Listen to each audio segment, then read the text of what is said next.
Hello everyone, how's it going? Godrekton here today, bringing you another Renekton tips and tricks video, with today's topic being Fury Management.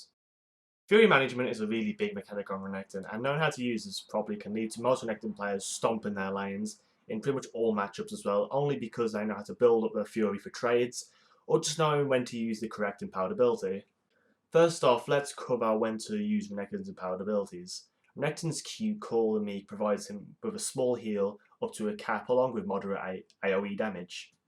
When empowered, the healing is increased to triple the cap along with the heal of the ability, and of course the damage is increased. This ability should be used when you're trying to hard poke champions with shields. For example, Riven, Shen and Sion. I use these because each one of them has a shield, and if you try and hit your empowered W onto them, they can shield themselves to negate all the overall damage on the ability. The Q damage is instant, meaning they will not have time to instantly react to your Q damage, meaning they can't get the shield off in time. This also forces them to shield right after that, and if you have enough Fury left, you can go in with your E and try land an empowered W to either kill them or bully them harder out of lane.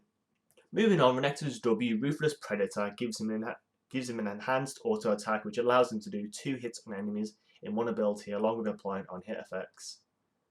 His empowered W gives him 3 hits on his ability with a 225% AD ratio, and this ability is your main way of being able to nuke and effectively trade with opponents in lane. So this is going to be your main ability you want to prioritize Fury for in lane, as it's the highest damaging ability in Renekton's kit.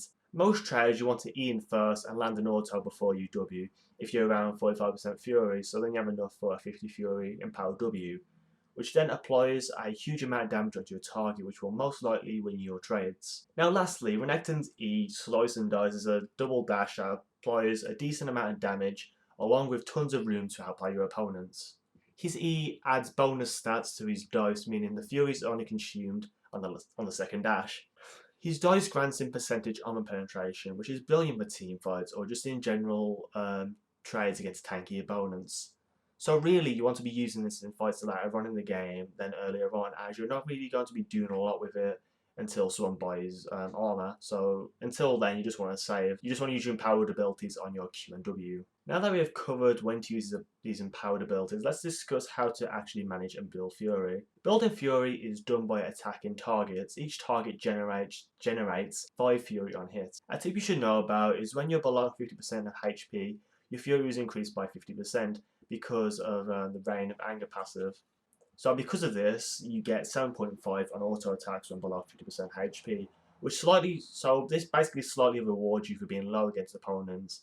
And if you know most combos and know how to get perfect trades off, this can lead to you killing your opponent, and it makes you even more deadly in lane. So for non-Renekton players, make sure you're aware that Renekton can fuck you up with his passive. So you want to be playing safe at all times against a Renekton. A quick thing to note about the passive Reign of Anger is that it also applies on your abilities. So this means when you're below 50% HP and you use a Q, you will not just get 10 Fury, but instead you'll get 15. So to manage Fury early on in the lane, you just want to last hit minions, depending on your opponent. Ranged champions, you typically want to push in under their tower, so they miss a few creeps from the first few waves.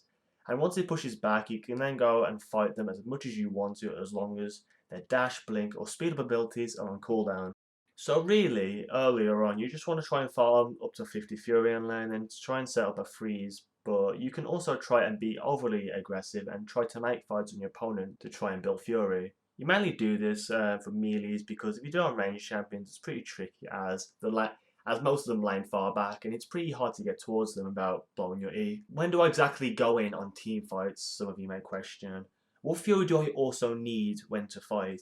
Typically, you want to have at least 30 Fury because when you combo and later on use your W, you will have enough Fury for it and win trades. So the combo for this would be E when you're on 30 Fury. Hitting a champion with E gives you 10 Fury, but you also generate 2.5 for each minion you hit. So be aware of that as well. So if there was no minions and you into a target, you get 40 Fury. After that, we would then auto attack, which gives us 45 Fury. Then we can Q to give us 55 Fury, as it provides us with 10 Fury on cast on a champion. It also generates 2.5 for each minion hit, along with E, sorry.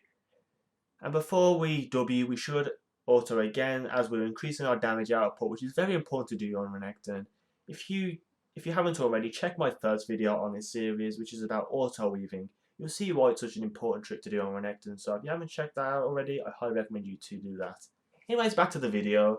After you W, you want to auto attack again, and then finish off with the E from our opponents, but you can either E back to your minion wave, or you can E forward if you know you can kill your enemies. A common difficulty people have when playing Renekton in team fights or skirmishes is that it's really hard to build up Fury before you fight, as you can't exactly hit anything until someone engages. So a way that you can build Fury before a fight is attacking minions if you're in a lane with your team. Now it is kind of hard because your team does try and clear them, but if you've already got Fury, try and hit minions so you can maintain the Fury you already have.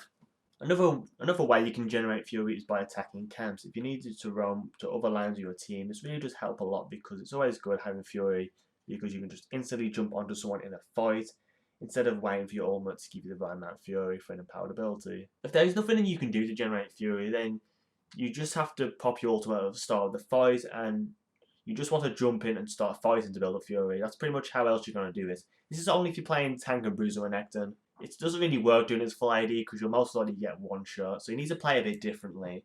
When playing full damage Renekton, you just want to use your ultimate first, and wait till you have around 50 Fury, and then flash onto an enemy carry, and do a one-shot combo of your choice. I use a combo called the Panther combo, and this is a flash and power W with a Q cancel right after it. And if you don't know what the Q cancel is, I highly recommend you to check out my animation cancel video, which is somewhere on my channel. I'll leave it in the description for you guys, and yeah, I recommend you to check that out. So this pretty much concludes how to manage Fury and when to use it. Another thing I will say before we end off is pretty much you want to be playing aggressive at all times to build Fury. So it does require us to push lanes when needing Fury, but because Renekton is a great champion for tower diving, this basically means you can just straight up fight people under towers and they won't be able to do much without CC. So really you want to go in for fights after level 6 as well, as your ultimate, provides you 250 HP, making it safe to fully tower dive. Anyways, that's all from me. Hopefully you all learned something in this video, and if you have any more questions regarding Fury, make sure to leave it in the comments below. So thank you very much for watching. Hopefully you all have a great day wherever you are, and peace out.